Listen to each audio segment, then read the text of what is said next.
Too Busy Not to Pray, Slowing Down to Be with God by Bill Hybels, 1988. Chapter 4, Heart Building Habits. God has invited us to come into His presence. He has told us that He is with us and within us, that He is waiting to hear from us, and that He can and will respond to us.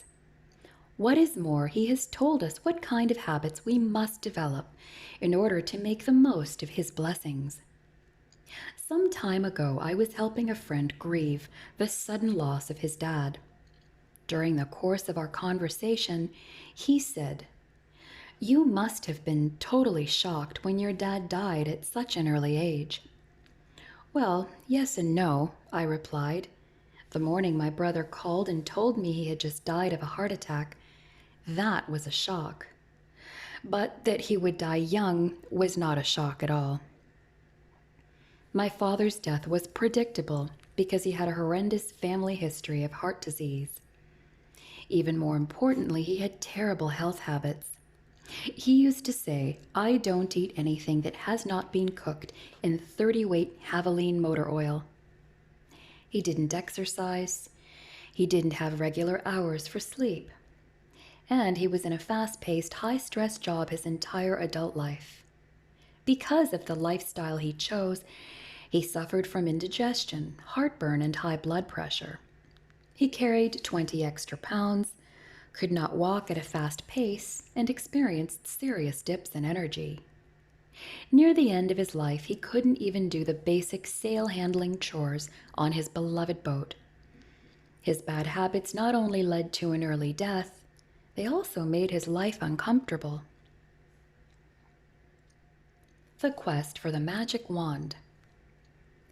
Our spirits, like our bodies, have requirements for health and growth. Some people don't want to pay the price of developing good spiritual habits. Sadly, they end up paying the much higher price of spiritual disease and even death.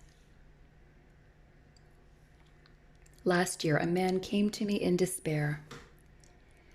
"I lost my job," he told me. "I've spent months looking for another position to no avail, and unemployment was not his worst problem." He went on, "I feel so alone in this. Nobody in the church cares. Sometimes I think God doesn't care. I feel totally hopeless and helpless." I asked the man about his spiritual habits. Was he taking responsibility for feeding his faith? How often did he pray, commune with God, and listen for his prompting? Did he regularly attend church services? Was he maintaining friendships with any spiritually minded people? Was he reaching out to help meet others' needs? "No," the man said, "he was doing none of these things. I just can't find the time," he explained. I subtly reminded him that being unemployed and single, he was probably richer in time than in any other resource. He gave me a look I've seen before, one that seemed to say, "Hey, I have problems. The last thing I need when I'm down on my luck is a list of to-dos from a pastor." That man wanted someone to wave a magic wand and offer him courage. He said he wanted God's presence in his life, but he didn't want to form any habits that would increase his spiritual health. Straightjacket discipline. When we make a habit of prayer, we stay constantly tuned to God's presence and open to receive His blessings. How do we make prayer a habit? Jesus laid out some principles, but before we discuss them, I must issue 2 warnings. The first warning is for those who love lists and formulas. You take notes during talks and underline when you read, and you already practice a rigorous spiritual regimen. Before you dutifully lengthen your list of spiritual duties, ask yourself, do you need more habits or more effective ones? Do you need to weigh yourself down further or bring your heavy load to Jesus? I fear that for too many believers, spiritual discipline turns into a straitjacket experience filled with requirements that squeeze the vitality, spontaneity, and adventure right out of faith and life. For these people, Christ no longer brings freedom. Religion becomes a heavy burden. Most people can't live that way for long.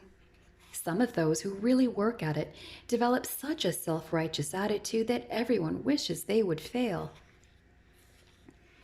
Galatians 5 verse 1 warns the list lovers. It is for freedom that Christ has set us free. Stand firm then, and do not let yourselves be burdened again by a yoke of slavery. A non-negotiable decision. My second warning is for those who make the equal and opposite error. You are thinking, I don't need any structure or rigorous habits to make my heart grow. I'm a play-it-by-ear type. I go with the spiritual flow. I'm going to let go and let God do whatever He wants to do, and I'll just see what happens. This typical American attitude at best is naive. At worst, it is self-deceived. We just cannot grow with no structure, no sense of intentionality about our spiritual life, any more than we can lower our body fat or develop good muscle tone or increase our net worth by just sitting back and waiting for whatever happens. If a goal is really important to me, I discipline myself in order to achieve it. I decide in advance that practicing to meet the goal is non-negotiable. Otherwise, count on it, I bail out at the last moment. For example, one of my big goals is to stay alive and healthy. I know that with my genetic endowment, I would be crazy not to exercise faithfully every day. So I have made a decision. I will jog, and my jogging time is non-negotiable. I don't wait to jog until I feel like running. Let's be honest, how many days a week do I really want to do it? Not today. I need to stay at work longer. My biorhythms aren't right. It's a little chilly outside. It's going to rain. It's too sunny. My shoes are too tight. My knees ache. My couch looks inviting. The list is endless. When we get serious about learning to pray, it's time to make a decision. I will learn what disciplines are necessary to my prayer life, and I will practice these disciplines regularly, without fail. Maintaining good prayer habits is non-negotiable. I know that no discipline will, in and of itself, create a relationship between God and me. At the same time, I know that I will not develop a rich, rewarding prayer life if I try to do it without discipline. Ask an expert. So how can we learn the heart-building habits of prayer, the practices that expand our freedom and give us spiritual wings? According to a well-known business axiom, if you want to know something, ask an expert. If you want to know about basketball, ask Michael Jordan. If you want to learn how to conduct an interview, ask Katie Couric. If you want to understand the computer business, ask Bill Gates. It makes sense then, if you want to learn good prayer habits, to ask the number one expert, Jesus Christ himself. No one in history has ever understood prayer better than Jesus. No one has ever believed more strongly in the power of prayer, and no one has ever prayed as he did. His disciples recognized his expertise. Once they stumbled upon him while he was praying privately. See Luke 11, verse 1. They were so moved by his earnestness and intensity that when he finally got up from his knees, one of them timidly asked, "Would you teach us to pray?" They knew that in comparison to their master, they were mere neophytes, first graders in the school of prayer. Jesus' prayer principles. Jesus did not object to their question. Instead, he took the opportunity to teach them how to pray. This is what he said. When you pray, do not be like the hypocrites, for they love to pray standing in the synagogues and on the street corners to be seen by men.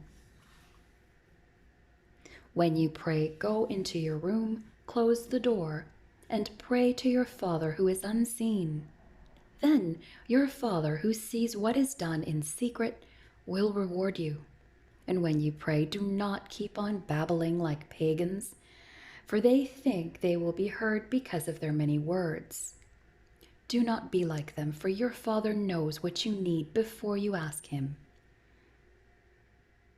This, then, is how you should pray. Our Father which art in heaven, hallowed be thy name. Thy kingdom come, thy will be done on earth, as it is in heaven. Give us this day our daily bread. Forgive us our debts as we also have forgiven our debtors. And lead us not into temptation, but deliver us from the evil one. Matthew 6, verses 5 to 13. No other passage in Scripture tells so straightforwardly how to pray, and the advice Jesus offered his disciples 2,000 years ago applies to all of us today. Pray regularly. Jesus said when you pray, not if you pray. Pray privately. God is not impressed by public displays of piety. Pray sincerely. God is not interested in formulas. He wants to hear what is on our hearts.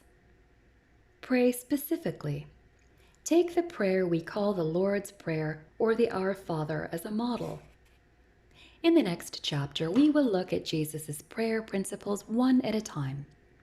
We will also look at some heart-building habits, disciplines, practices, methods that can help us incorporate these principles into our prayer lives.